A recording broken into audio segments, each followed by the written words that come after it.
Salut tout le monde, c'est Melvin, j'espère que vous allez bien. Je vous retrouve aujourd'hui pour une nouvelle vidéo dans laquelle je vais raconter comme d'habitude une histoire qui fait flipper. Mes amis, j'ai une super grande nouvelle, une nouvelle que vous attendiez depuis très longtemps. J'ai enfin ouvert un serveur Discord pour la chaîne. Certains d'entre vous l'ont déjà rejoint parce qu'en fait j'ai mis un post sur l'onglet communauté de la chaîne, je crois que c'était hier soir. Comme ça j'avais déjà quelques membres dans le serveur pour voir si tout allait bien, s'il n'y avait pas des droits qui manquaient, etc. En tout cas, si toi de ton côté tu veux nous rejoindre, c'est avec grand plaisir. Pour ça tu peux cliquer dans le lien qui est dans la description. Ce serveur il sert d'espace de discussion, comme ça on peut parler entre nous, on peut s'envoyer des messages, moi je peux vous annoncer les prochaines vidéos qui arrivent sur la chaîne. Et les fonctionnalités ne sont pas encore toutes là, mais ne vous inquiétez pas, le bot qui gère le serveur sera fréquemment mis à jour. Et il y aura beaucoup de choses qui vont arriver. Je prévois notamment d'organiser des concours, des jeux, enfin, je vous en dis pas plus, vous verrez ça quand il y aura les mises à jour, mais ça va être trop cool. En tout cas, moi je vous attends nombreux sur ce Discord et on va bien s'amuser. Avant de commencer l'histoire, j'aimerais vous remercier toutes et tous pour le soutien qu'il y a ces dernières semaines sous les vidéos, c'est un truc de malade, les statistiques explosent, c'est juste trop cool, donc un grand merci. Là on est bien lancé, et l'année 2022 au niveau des vidéos elle va être incroyable. Bref, je vous prends pas plus de temps que ça, je vous propose d'éteindre la lumière de là où vous trouvez et on est parti pour l'histoire.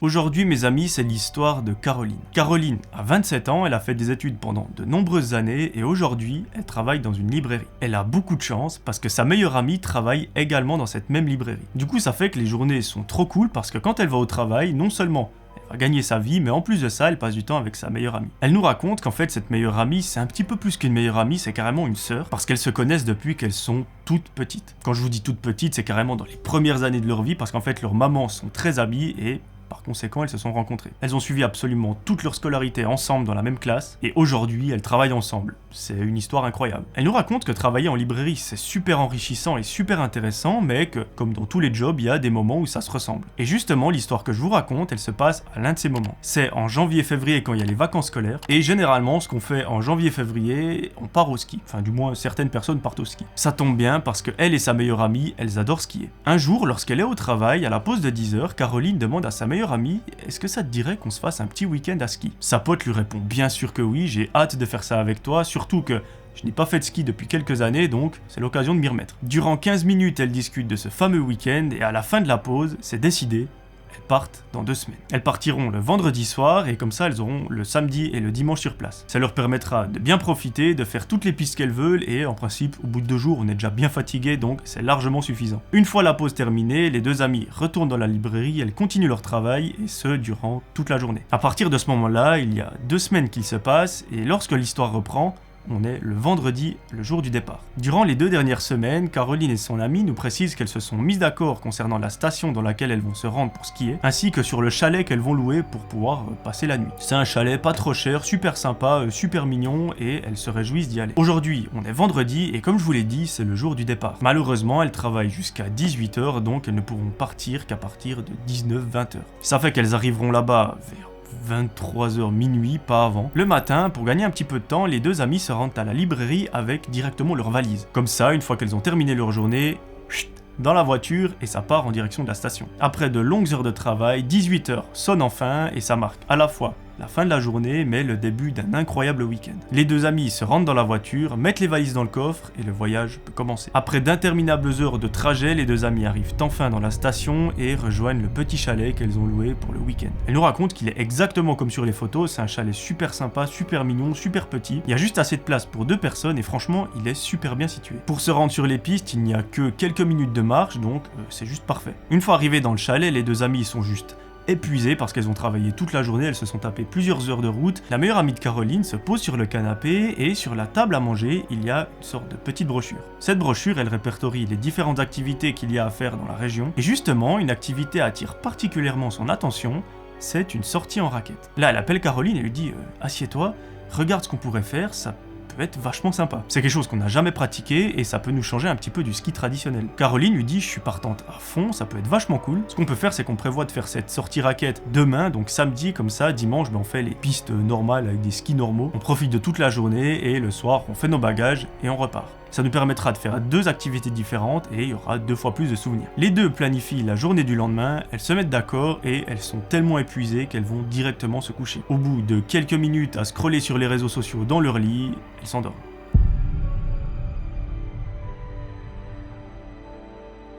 J'ai oublié de vous le rappeler en début de vidéo, mais si vous aimez ce genre d'histoire, n'hésitez pas à vous abonner. J'ai remarqué qu'il y a 63% je crois des gens qui regardent la chaîne qui ne sont pas abonnés. Donc j'ai envie de voir aujourd'hui combien de personnes peuvent rejoindre la chaîne. Donc toi, si tu regardes cette vidéo et qu'elle te plaît, n'hésite pas à t'abonner, je t'assure, tu vas pas être déçu. Bref, retournons à l'histoire. Le lendemain matin, les deux amis se réveillent, prennent un petit déjeuner et commencent leur journée. Au programme, c'est un petit peu de shopping dans la station et vers 16h, elles vont partir en direction du stand où il y a les raquettes et qui permet de faire un tour dans une sorte de mini-forêt. Quand je fais mini-forêt, c'est pas si mini que ça, c'est quand même assez grand, et vous allez voir, ça peut porter un petit peu malheur. 16h arrive, les deux amis se rendent à ce petit stand, elles louent 2 paires de raquettes et demandent un petit peu des conseils. Là, le gars leur dit, bah écoutez, vous pouvez faire un tour, il y a des sortes de balises qu'il faut suivre. Les balises sont assez bas de gamme, assez peu visibles, faut faire attention. C'est en gros des sortes de petits poteaux de bois plantés dans la neige. Et le tour qui est prévu est censé durer 1h30, 2h maximum. En fait, le chemin fait une boucle, donc une fois que vous avez terminé, vous arrivez à l'endroit où vous êtes actuellement, donc au stand. Vous nous rendez les raquettes et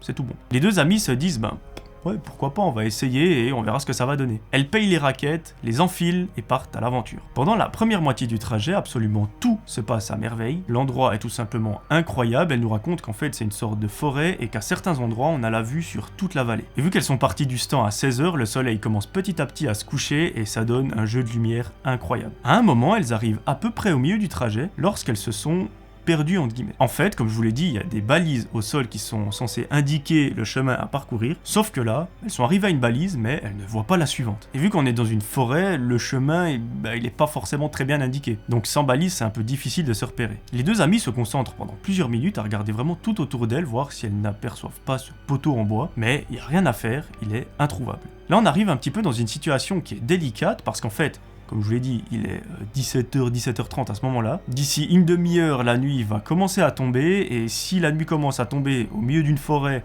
et qu'on est perdu, c'est pas vraiment la meilleure des situations qui puissent arriver. En plus de ça, elles ont prévu de prendre des lampes frontales, mais elles n'ont pas prévu de prendre de la nourriture, des boissons pour un repas complet. Bien évidemment, à cet endroit-là, leur téléphone ne capte aucun réseau, donc il est tout simplement inutilisable. À ce moment-là, la peur et la panique commencent petit à petit à s'installer. Les deux, elles se disent, mais on va devoir passer la nuit là, il faut qu'on trouve un abri, parce qu'on est au milieu d'une forêt, on n'a aucun repère, et il faut absolument qu'on trouve quelque chose pour nous réchauffer, parce que si on passe la nuit à l'air libre, en plein hiver, par moins je ne sais combien de degrés, ça risque de légèrement pas le faire. Au bout d'une demi-heure, la nuit tombe, et à ce moment-là, elles se retrouvent dans le noir complet. Elles sortent donc les lampes frontales qu'elles ont dans leur sac à dos, et les activent. À ce moment-là, elles sont livrées à elles-mêmes, au milieu d'une forêt, en pleine nuit, avec des raquettes, ce qui n'est pas forcément le plus simple pour se déplacer. Et maintenant, l'objectif principal, c'est de trouver un endroit où dormir. Ça peut être une grotte, une petite cabane en bois abandonnée, ça peut être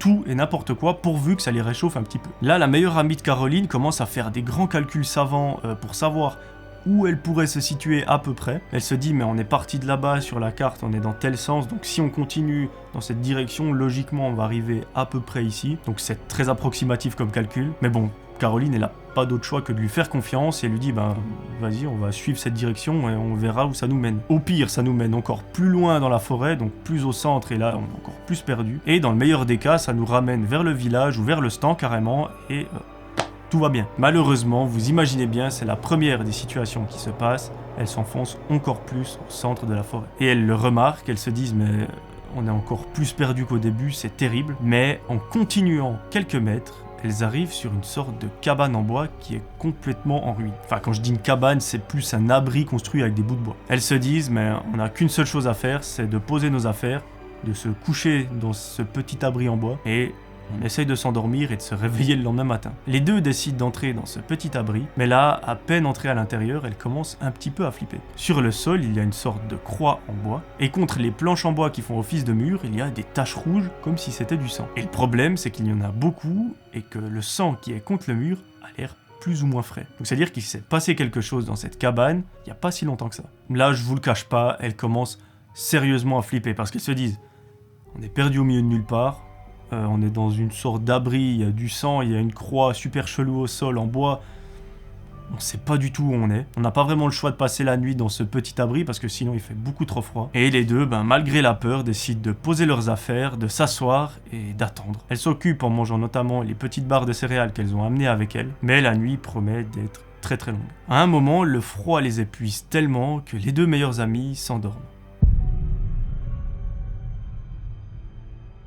Malheureusement, le sommeil est de courte durée parce qu'une heure après, Caroline est réveillée par des cris. C'est sûr et certain, ces cris ne proviennent pas d'un animal, mais bel et bien d'un humain. Caroline se lève en sursaut, sa meilleure amie dort toujours, et elle regarde par un petit trou qui est situé dans le mur, là où donne le cri. Elle remarque au loin une sorte de groupe de personnes tenant des torches, et ce groupe de personnes est en train d'avancer dans la direction du petit abri. Le moment où Caroline a vraiment peur, c'est lorsqu'elle voit que ce groupe de personnes est en train de tenir une autre personne, et qu'en fait, c'est elle qui est en train de pousser des cris atroces. Elle arrive à entendre ce qui se dit, et apparemment ça a l'air d'être un jeune homme. Celui-ci est cagoulé, et il crie des choses comme « Ne me faites pas de mal, laissez-moi partir ». Caroline a un excellent réflexe, elle tape immédiatement sur l'épaule de sa meilleure amie, elle lui dit « Il faut qu'on prenne nos affaires, et qu'on se barre de là le plus vite possible ». Elle nous raconte qu'en fait, dans sa tête, elle a immédiatement fait le lien entre les taches de sang, la croix qu'elle a trouvée en bois sur le sol, et elle s'est dit « Je sais pas ce qui se passe dans cette petite cabane, mais...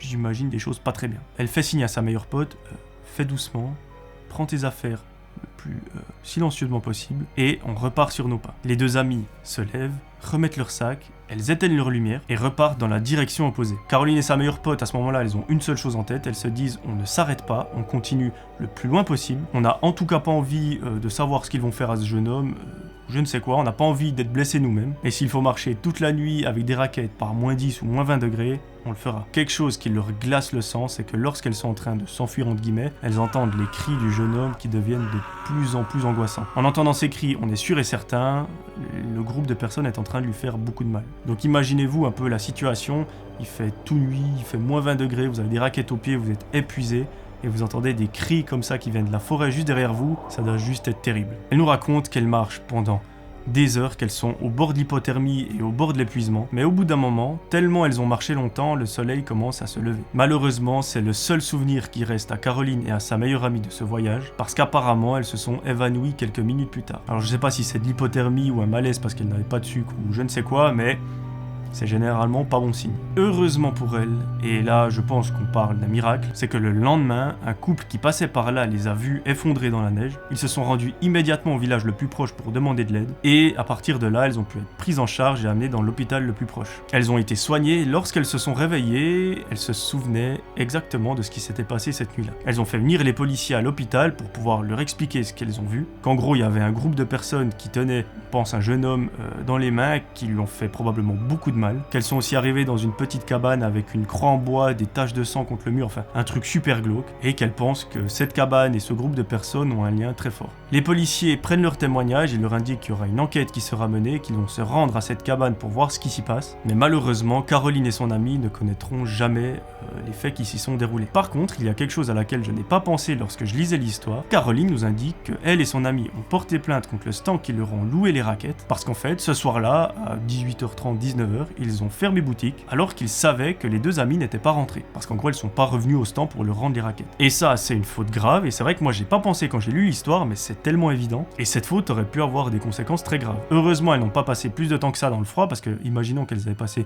1, 2, 3, 4, 5 jours de plus, elles seraient probablement pas là pour nous en parler. Elles ont, entre autres, échappé à un groupe de personnes super mal intentionnées, donc elles ont décidé de porter plainte et apparemment ce stand a été jugé parce qu'il y a déjà eu des affaires un petit peu similaires dans le passé. Malheureusement pour nous, on reste un petit peu sur notre faim, on ne connaît pas les intentions de ce groupe de personnes, on ne sait pas pourquoi ils étaient là, ce qu'ils faisaient, est-ce que cette cabane avait réellement un lien avec eux, pourquoi il y avait une croix en bois par terre, pourquoi il y avait des taches de sang, enfin je pense qu'il ne vaut mieux pas savoir, mais Caroline nous raconte qu'elle et sa meilleure amie ont des séquelles psychologiques par rapport à ce voyage, ce qui est tout à fait compréhensible, et qu'il y a une chose dont elle est sûre, c'est qu'elles ne sont pas prêtes du tout de retourner à la montagne. Elle nous dit qu'elles ont quand même une pensée pour ce jeune homme qui a subi on ne sait quoi, mais certainement des choses pas jolies du tout, et qu'elles espèrent qu'il s'en est sorti vivant, mais elles ne le sauront jamais. Ce qui les a surpris, c'est qu'en fait, il n'y a jamais rien eu à la télé, dans les nouvelles, dans les journaux ou quoi que ce soit. Ça aurait pu leur donner un minimum d'indices concernant ce qui s'est réellement passé, ce qu'il en devenait de l'histoire, mais personne n'en a jamais parlé. Voilà, c'est la fin de cette histoire, j'espère qu'elle vous aura plu. En tout cas, moi je l'ai vraiment aimée, elle change beaucoup d'habitude. N'hésitez pas à me dire dans les commentaires ce que vous en avez pensé.